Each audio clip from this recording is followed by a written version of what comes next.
And so Dr. Clark and his wife Harriet, they stayed at the cabin to celebrate the holiday. So every summer from there on out, and every major holiday that they could manage it, the Clarks would travel to their home in Dark Entry Forest, and they would swim and hike and relax. It was perfect. That is, until 1918. That summer, the couple was in their second home in the forest when Dr. Clark was suddenly called back to New York to attend to a medical emergency. Harriet was very upset at the prospect of suddenly being left alone in this cabin in the middle of the forest by herself for who knows how many days.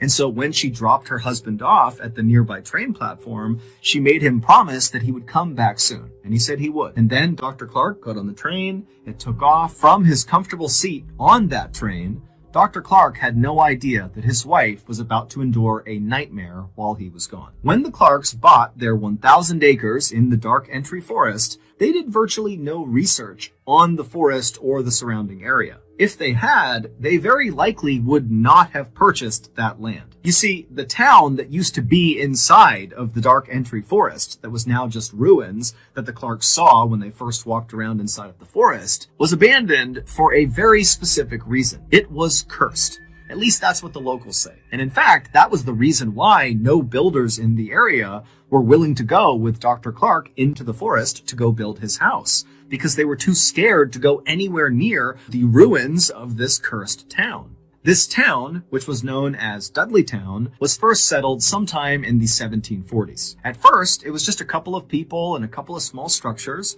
but pretty quickly, 30 families had moved in, and it was a thriving little town. But as the 1700s came to a close, terrible things began to happen to residents of this town. First, there was the Carter family.